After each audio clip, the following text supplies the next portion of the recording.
Even without doing any activity, you can still manifest what you want if you organize these 4 dimensions in one direction and keep it unwavering in that direction for a certain period of time. Now he believes Shiva will do it for him and it will happen. So is Shiva going to come and build your house? No, I want you to understand, God will not lift his little finger for you. What has not happened till now on this planet can happen tomorrow. Human beings are capable of making it happen tomorrow.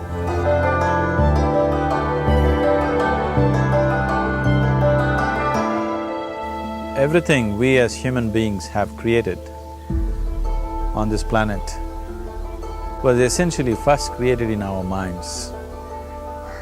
All that you see, which is human work on this planet, first found expression in the mind, then it got manifested in the outside world. The wonderful things that we have done on this planet and the horrible things that we have done on this planet, both have come from the human mind. So if we are concerned as to what we create in this world, it's extremely important that first of all we learn to create the right things in our mind, how we keep our minds. If we do not have the power to keep our minds the way we want it, what we create in the world is also going to be very accidental and haphazard. So learning to create our minds the way we want is the basis of creating the world the way we want. There is a wonderful story in the yogic lore. On a certain day, a man took a walk. He went for a long walk. Accidentally, unawares, he walked into paradise. Fortunate, isn't he? He just took a walk and he landed up in paradise.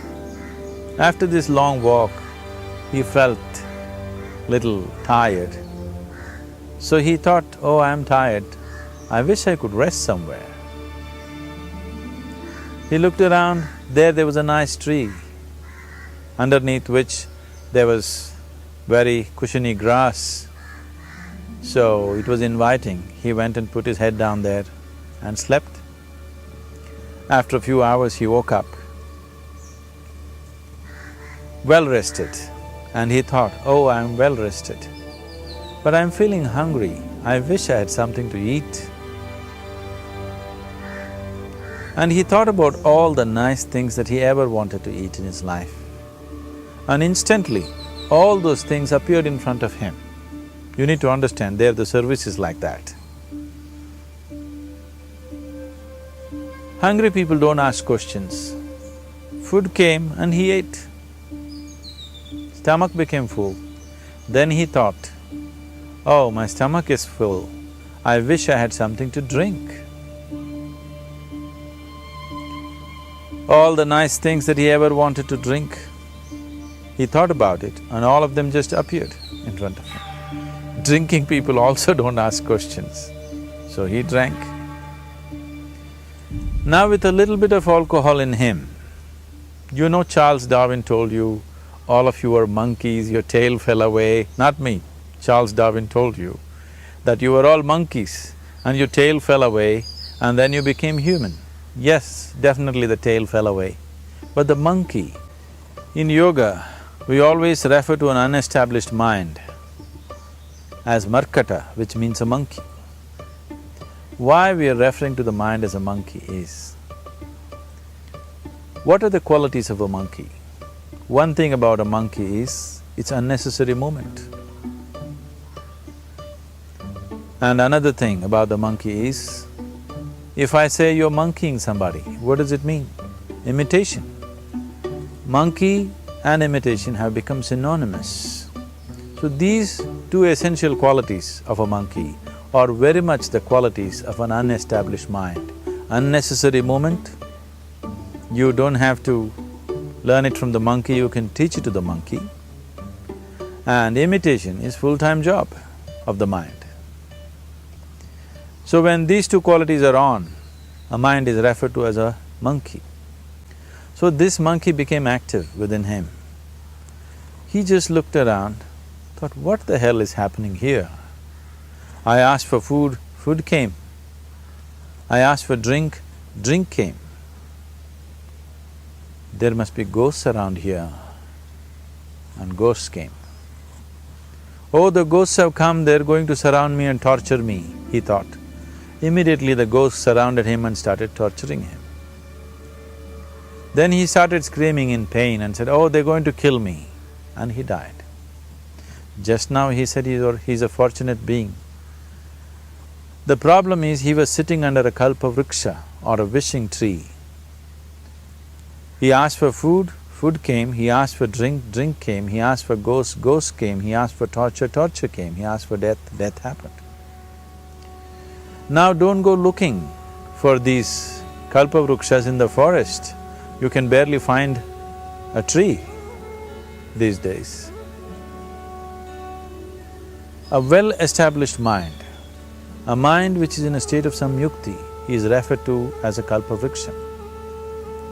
If you organize your mind to a certain level of organization, it in turn organizes the whole system. Your body, your emotion, your energies, everything gets organized in that direction. Once all these four dimensions of you, your physical body, your mind, your emotion and the fundamental life energies are organized in one direction, once you are like this, anything that you wish happens without even lifting a little finger actually. It would help to assist it with activity, but even without doing any activity, you can still manifest what you want if you organize these four dimensions in one direction and keep it unwavering in that direction for a certain period of time. Right now the problem with your mind is, every moment it is changing its direction. It is like you want to travel somewhere and every 2 steps if you keep changing your direction, the question of you reaching the destination is very remote unless it happens by chance. So, organizing our minds and in turn organizing the whole system and these four basic dimensions of who you are right now in one direction, if you do this, you are a kalpavruksha yourself. Anything that you wish will happen. But right now, if you look at your lives, everything that you have wished for till now, if it happens, you have finished. Everything and everybody that you have desired for, if all of that lands up in your house today, could you live with that? Once we're empowered like this, it's very important that our physical action, emotional action, mental action and energy actions are controlled and properly directed. If it is not so, we become destructive, self-destructive. Right now, that is our problem. The technology, which is supposed to make our life beautiful and easy, has become the source of all the problem that we are destroying the very basis of our life, which is the planet. So what should have been a boon, we are making a curse out of it. What has brought incredible levels of comfort and convenience to us in the last 100 years or so has also become a threat to our life simply because we are not conscious action, we are in a compulsive state of action. So organizing our minds fundamentally means moving from a compulsive state of activity to a conscious state of activity. You might have heard of people for whom they asked for something and beyond all expectations it came true for them. Generally this happens to people who are in faith. Now, let's say you want to build a house. If you start thinking, oh, I want to build a house. To build a house I need 50 lakhs, but I have only 50 rupees in my pocket. Not possible, not possible, not possible. The moment you say not possible, you are also saying I don't want it. So on one level, you're creating a desire that you want something, on another level, you're saying I don't want it. So in this conflict, it may not happen. Someone who has some faith in a god or in a temple or whatever, who is simple-minded, faith works only for those people who are simple-minded. Thinking people, people who are too much thinking, for them it never works. A childlike person who has a simple faith in his god or his temple or whatever, he goes to the temple and says, Shiva, I want a house. I don't know how, you must make it for me. Now in his mind there are no negative thoughts. Will it happen? Will it not happen? Is it possible? Is it not possible? These things are completely removed by this simple act of faith. Now he believes Shiva will do it for him and it will happen. So is Shiva going to come and build your house? No, I want you to understand, God will not lift his little finger for you. What you refer to as God is the source of creation. As a creator, he has done a phenomenal job, there's no question about it. Could you think of a better creation than this? Is it in anybody's imagination to think anything better than what is there right now? So as a creator, he has done his job wonderfully well. But if you want life to happen the way you want it, because right now, the very crux of your happiness and your well-being is this. If at all if you're unhappy, the only and only reason why you're unhappy is life is not happening the way you think it should happen. That's all it is. So if life is not happening the way you think it should happen, you're unhappy. If life happens the way you think it should happen, you are happy. It's as simple as that. So if life has to happen the way you think it should happen, first of all, how you think, with how much focus you think, how much stability is there in your thought, and how much reverberance is there in the thought process will determine whether your thought will become a reality or is it just an empty thought. Or how you do not create any impediments for your thought by creating negative thought process. This possible is something possible or not possible, is destroying humanity. What is possible and not possible is not your business, it's nature's business. Your business is just to strive for what you want. Right now you're sitting here, if I ask you two simple questions, I want you to just look at this and answer this. Right now from where you're sitting, can you just fly off? You say no. Right now from where you're sitting, can you get up and walk? You'll say yes. What is the basis of this? Why you say no to flying and yes to walking?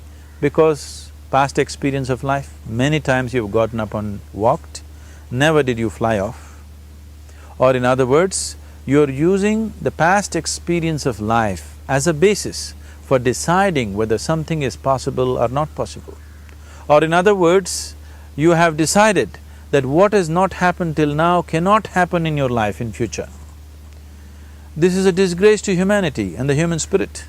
What has not happened till now on this planet can happen tomorrow. Human beings are capable of making it happen tomorrow. So what is possible and what is not possible is not your business. That is nature's business. Nature will decide that. You just see what is it that you really want and strive for that. And if your thought is created in a powerful way, without any negativity, without any negative thoughts bringing down the intensity of the thought process, the first and foremost thing is you must be clear what is it that you really want. If you do not know what you want, the question of creating it doesn't arise.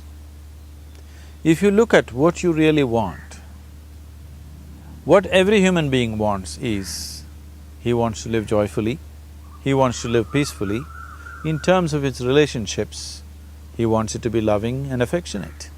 Or in other words, all that any human being is seeking for is pleasantness within himself, pleasantness around him. This pleasantness, if it happens in our body, we call this health and pleasure. If it happens in our mind, we call this peace and joy. If it happens in our emotion, we call this love and compassion. If it happens in our energy, we call this blissfulness and ecstasy. This is all that a human being is looking for.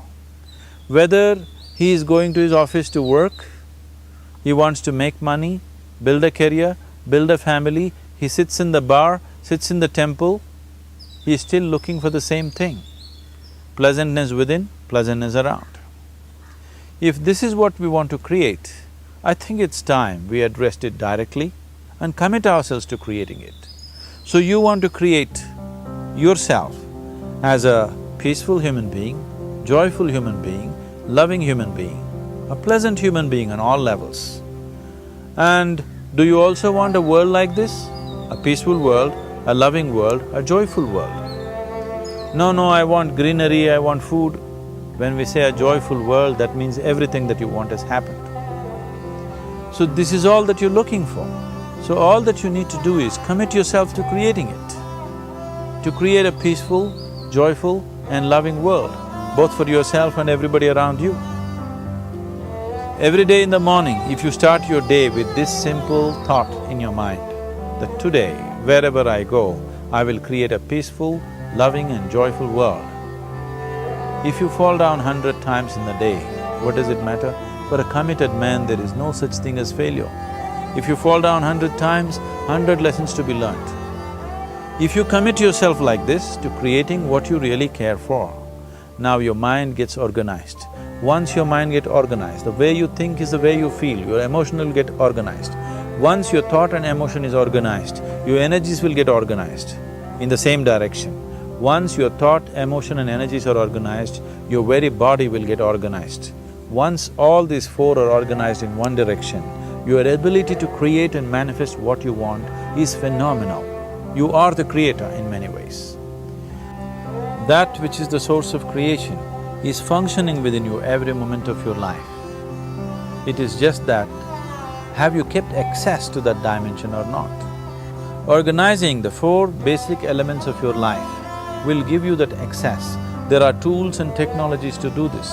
The whole science of yoga, the whole technology that we refer to as yoga is just about this, transforming yourself from being just a piece of creation to become a creator.